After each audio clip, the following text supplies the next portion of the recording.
मूल रूप से शेयर बाजार खरीद और बिक्री या डिमांड और सप्लाई से संबंधित है। कभी हम स्टॉक खरीदते हैं और कभी कभी हम बेचते हैं। लेकिन केवल हमारी इंस्टिंक्ट के आधार पर खरीदना और बेचना हमारे ट्रेडिंग खाते के लिए अच्छा नहीं होगा। संभावना है कि हम नुकसान में होगा और सबसे खराब मामले में हम अपने ट्रेडिंग खाते को उड़ा देगा। यही कारण है कि लगभग सभी ट्रेडर्स लाभदायक बने रहने के लिए बाजार में अपना एज खोजने की कोशिश करते हैं। आप जिस प्रकार के ट्रेडर हैं, उसके आधार पर आप technical analysis, fundamental analysis, quantitative analysis और अंत में प्राइस एक्शन एनालिसिस के बीच चयन कर सकते हैं। टेक्निकल एनालिसिस में मुख्य रूप से आगामी प्राइस मूव्स की भविष्यवाणी करने के लिए विभिन्न श्रेणियों के इंडिकेटर्स का उपयोग करना शामिल है। दूसरी ओर, फंडामेंटल एनालिसिस स्टॉक या कंपनी के फंडामेंटल्स पर निर्भर करता है, मुख्य रूप से ट्रेडिंग निर्णय लेने के लिए फाइनेंशियल्स, अर्निंग्स आदि पर ध्यान केंद्रित करता है। इसी तरह क्वांटिटेटिव एनालिसिस बाजार के डेटा का विश्लेषण करने के लिए स्टैटिस्टिकल टूल्स का उपयोग करता है। यदि हम विशेष रूप से टेक्निकल एनालिसिस के बारे में बात करते हैं, जो कि अधिकांश ट्रेडर्स द्वारा फॉलो किया जाता है, तो दिलचस्प बात यह है कि एनालिसिस के लिए उपयोग किए जाने वाले अधिकांश इंडिकेटर्स बाजार के कुछ बेसिक इनपुट्स जैसा प्राइस और वॉल्यूम से प्राप्त होते हैं। इस बारे में सोचें कि कौन सा बेहतर फल है, हमारे घर के खेत में उगने वाला फल या भारी कीटनाशक के उपयोग वाला फल। पहला दिखने में बहुत अच्छा नहीं हो सकता है और कई दिनों तक ताज़ा नहीं रहेगा, लेकिन यह हेल्दी है। जबकि दूसरा आंखों के लिए आकर्षक लग सकता है और लंबे समय तक ताज़ा रह सकता है, लेकिन यह हमारे स्वास्थ्य के लिए बिल्कुल भी अच्छा नहीं है। इंडिकेटर्स के मामले में भी ऐसा ही है, जो प्राइस और वॉल्यूम के इतने सारे इंटरमीडिएट प्रोसेसिंग का परिणाम है, ताकि वास्तविक बाजार व्यवहार को नज़रअंदाज कर दिया जाए और अंत में आप यह सुने बिना कि बाजार को क्या कहना है, आप अपना निष्कर्ष निकालते हैं। मैं यह नहीं कह रहा हूं कि टेक्निकल एनालिसिस अच्छा नहीं है या सभी इंडिकेटर्स बेकार हैं। इसके बजाय हमारे पास प्राइस के नाम से एक सोने की खान है, जिसका अगर ठीक से अध्ययन किया जाए तो हमें यह पहचानने में मदद मिल सकती है कि बाजार क्या कर रहा है। प्राइस और उसके व्यवहार के इस अध्ययन को प्राइस एक्शन के रूप में जाना जाता है।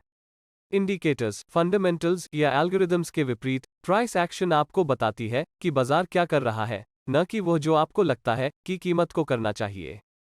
प्राइस एक्शन मुख्य रूप से रीसेंट और करंट प्राइसेस, मार्केट ट्रेंड और मार्केट स्ट्रक्चर पर केंद्रित है।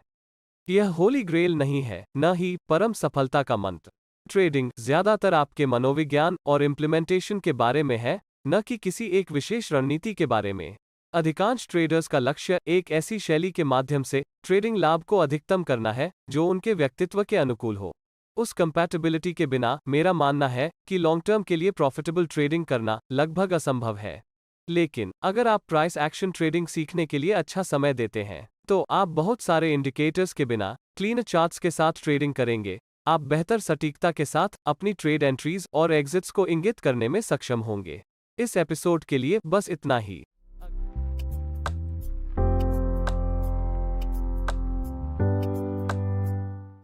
प्राइस एक्शन ट्रेडिंग कोर्स के दूसरे एपिसोड में आप सभी का स्वागत है।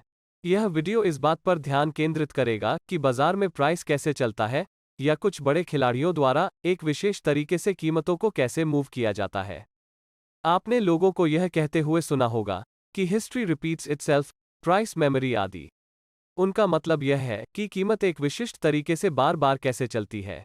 सवाल यह है कि स्टॉक की प्राइस ऊपर या नीचे क्यों जाती है?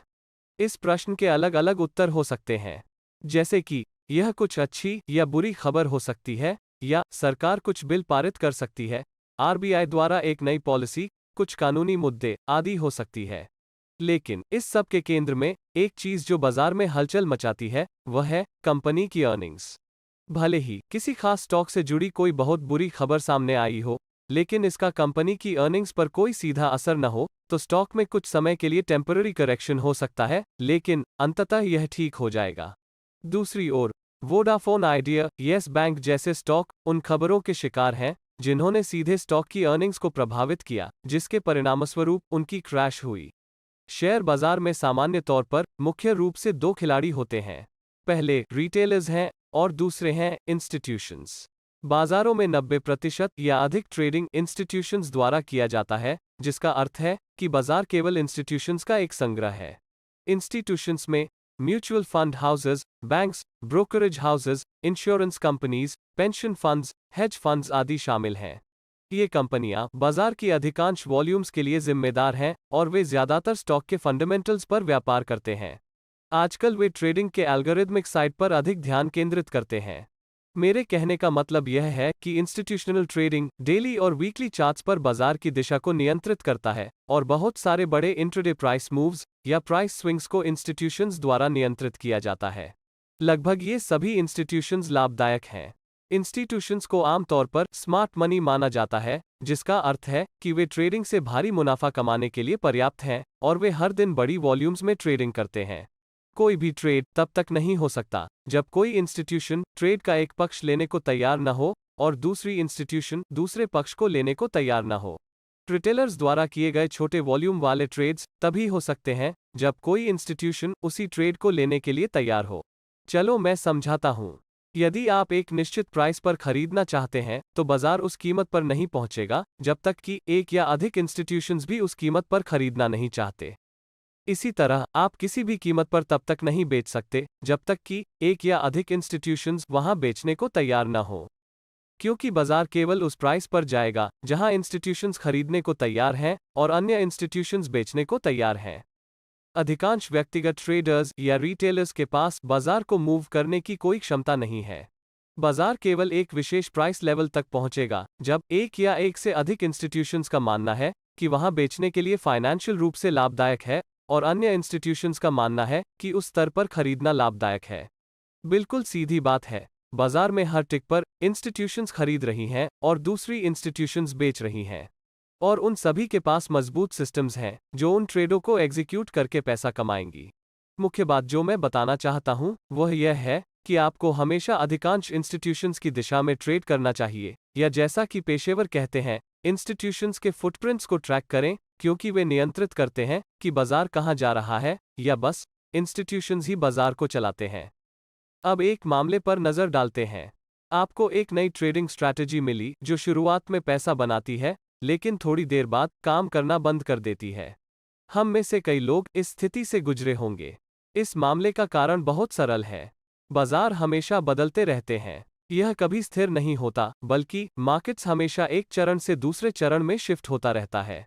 इसका सीधा सा मतलब है कि यदि आप आज एक ट्रेंड ट्रेडिंग स्ट्रैटेजी का उपयोग कर रहे हैं और आप ऐसा करना जारी रखते हैं तो किसी पॉइंट पर आप रेंज मार्केट में पैसा खो देंगे। इसी तरह यदि आप एक रेंज ट्रेडिंग स्ट्रैटेजी का उपयोग कर रहे हैं और आप कुछ समय के लिए ऐसा करना जारी रखते हैं तो किसी पॉइंट पर आप ट्रेंडिंग मार्केट में पैसा खो देंगे। ट्रेडिंग सिस्टम्स की लाभप्रदता साइकिल्स में बदलती प्रतीत होती है। ऐसे समय होते हैं जब ट्रेंड फॉलोइंग सिस्टम्स अत्यधिक सफल और लाभदायक होती हैं। फिर बाजार ट्रेंडिंग से रेंज प्राइस एक्शन में शिफ्ट हो जाता है। तभी सभी ट्रेंड ट्रेडिंग सिस्टम्स लाभहीन हो जाते हैं और अनुभवहीन ट्रेडर्स नुकसान करना शुरू कर देंगे। यही कारण है कि आप एक ट्रेंडिंग मार्केट के दौरान बहुत से नौसिखिया ट्रेडर्स को अपने P&L के बारे में डींग मारते हुए देखते हैं, और जब एक रेंज मार्केट आता है तो वे गायब हो जाते हैं। कुल मिलाकर बाजार 3 चरणों में चलता है। पहला अप ट्रेंड या एडवांसिंग फेज है। दूसरा डाउन ट्रेंड या डिक्लाइनिंग फेज है। तीसरा कंसोलिडेशन फेज है। कंसोलिडेशन फेज को आगे 2 भागों में वर्गीकृत किया गया है, एक्यूमुलेशन फेज और डिस्ट्रीब्यूशन फेज। आइए देखें कि बाजार एक चरण से दूसरे चरण में कैसे बदलता है। हम एक्यूमुलेशन फेज के साथ शुरू करेंगे। एक्यूमुलेशन फेज तब होता है जब बड़े इंस्टीट्यूशंस किसी विशेष स्टॉक को खरीदना शुरू करते हैं। ये इंस्टीट्यूशंस भारी मात्रा में धन का सौदा करती हैं, इसलिए उनके ऑर्डर साइज या ऑर्डर क्वांटिटी बहुत बड़ा होने का अनुमान है।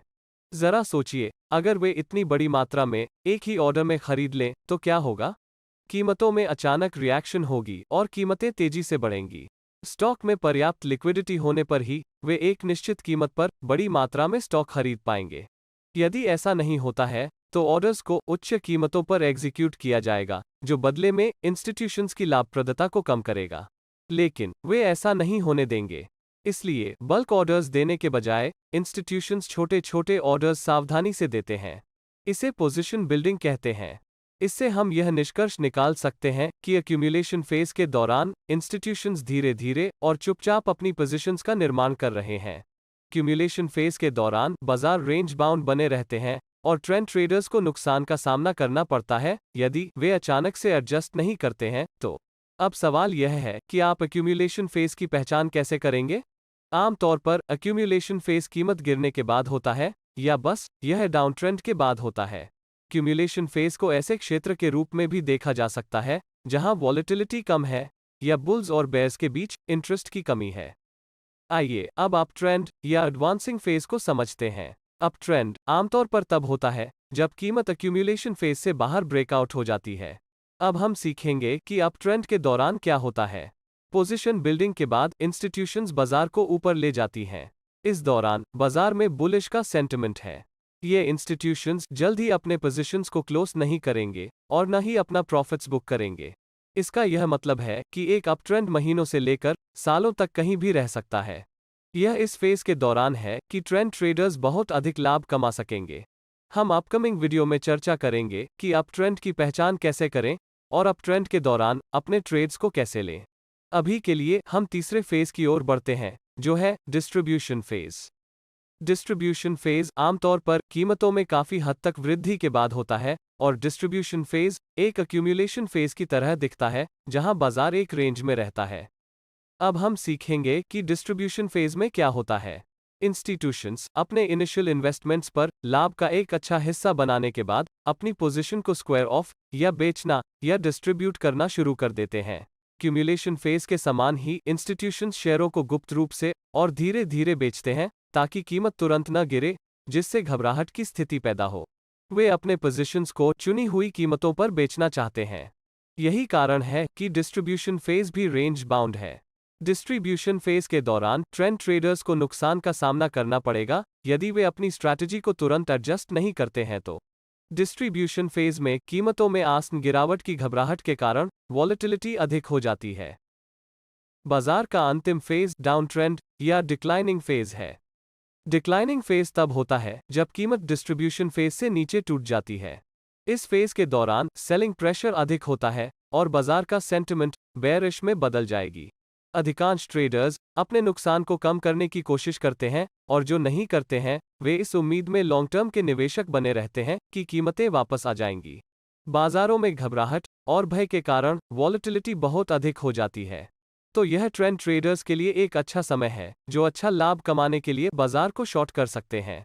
चार्ट में सभी फेजेस इस तरह दिखते हैं और यह ध्यान रखना है कि ये सब फेजेस बार बार साइकिल्स के रूप में प्रकट होते रहते हैं और यदि आप उन्हें जल्दी खोज सकते हैं तो आपके पास बाजार के ऊपर एक एज है और अंत में आप एक उपयुक्त स्ट्रैटेजी का उपयोग कर सकते हैं जो उस स्थिति में काम करती है।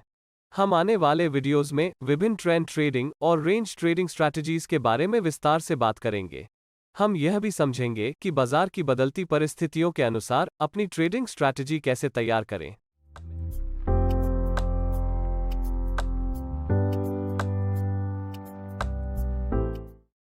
सोशल मीडिया के इस युग में हम टिकटॉक, इंस्टाग्राम, यूट्यूब जैसे असंख्य ऐप्स देखते हैं जहां क्रिएटर्स हर दिन एक नया कॉन्सेप्ट पेश करते हैं और कुछ वीडियोस इतने लोकप्रिय हो जाते हैं कि दूसरे लोग भी उस वीडियोस को कॉपी करना शुरू कर देते हैं। यह एक ट्रेंड बन जाता है या वीडियो को ट्रेंडिंग कहा जाता है। यूट्यूब में एक ट्रेंडिंग सेक्शन है जो एक स्पेसिफिक टाइम पर सबसे लोकप्रिय वीडियोस पेश करता है। यह ट्रेंड आमतौर पर शॉर्ट ड्यूरेशन के लिए रहती है, यानी कुछ दिनों से लेकर कुछ हफ्तों तक। तो यह एक शॉर्ट टर्म ट्रेंड है। इसी तरह शेयर बाजारों में भी ट्रेंड्स होते हैं जो शॉर्ट टर्म ट्रेंड्स से लेकर मीडियम टर्म ट्रेंड्स और लॉन्ग टर्म ट्रेंड्स तक हो सकते हैं, जो उस टाइम पीरियड के आधार पर होता है जिसके लिए बाजार में ट्रेंड बना रहता है। शेयर बाजार के मामले में एक ट्रेंड एक स्पेसिफिक पीरियड के दौरान बाजार की ओवरऑल डायरेक्शन है। शेयर बाजार में मुख्य रूप से 3 तरह के ट्रेंड्स होते हैं। पहला है अप ट्रेंड, दूसरा है डाउन ट्रेंड और अंत में साइडवेज ट्रेंड है।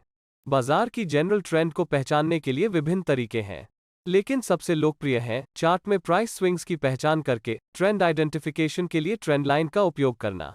और अगले मेथड में इंडिकेटर्स का उपयोग शामिल है जो moving averages, average directional index आदि हो सकता है। लेकिन हम अपनी चर्चा को केवल पहली मेथड तक ही सीमित रखेंगे। इसका सरल कारण यह है कि यह एक प्राइस एक्शन कोर्स है और इसलिए हम क्लीनर चार्ट्स और मिनिमम कंफ्यूजन्स के साथ ट्रेडिंग करना चाहते हैं। आगे बढ़ने से पहले मुझे एक ऐसी सिचुएशन के बारे में बात करनी चाहिए जहां 3 शेयर बाजार पार्टिसिपेंट्स हों, एक निवेशक, एक स्विंग ट्रेडर और एक इंट्राडे ट्रेडर। अगर मैं उनसे पूछूं कि बाजार का मौजूदा ट्रेंड क्या है, क्या आपको लगता है कि उन सभी का एक ही जवाब होगा? जरूरी नहीं है ना। निवेशक कह सकते हैं कि यह एक बुलिश मार्केट है, जबकि इंट्राडे ट्रेडर कहेंगे कि यह बेरिश ट्रेंड है। यहां तक कि स्विंग ट्रेडर भी कह सकता है कि मार्केट में कोई ट्रेंड नहीं है या बाजार रेंज में है। इस तरह के अलग अलग ओपिनियंस का कारण क्या है? एक ही समय में एक ही चार्ट और शर्तें प्रदान करने पर अलग अलग लोगों के बाजार की ट्रेंड पर अलग अलग विचार क्यों होते हैं? इसका सरल और सीधा उत्तर वह टाइम पीरियड्स है जिसका उपयोग प्रत्येक मार्केट पार्टिसिपेंट अपना एनालिसिस करने के लिए करता है। निवेशक मंथली या ईयरली टाइम फ्रेम पर अपना एनालिसिस कर सकता है, जबकि एक स्विंग ट्रेडर वीकली या डेली टाइम फ्रेम का उपयोग कर सकता है, और एक इंट्राडे ट्रेडर के लिए टाइम फ्रेम्स 15 मिनट्स या 5 मिनट्स हो सकती है। इसलिए जैसे जैसे टाइम फ्रेम बदलती है, एनालिसिस बदलता है, वैसे ही बाजार के ट्रेंड पर नजरिया भी बदलता है। यह मेरा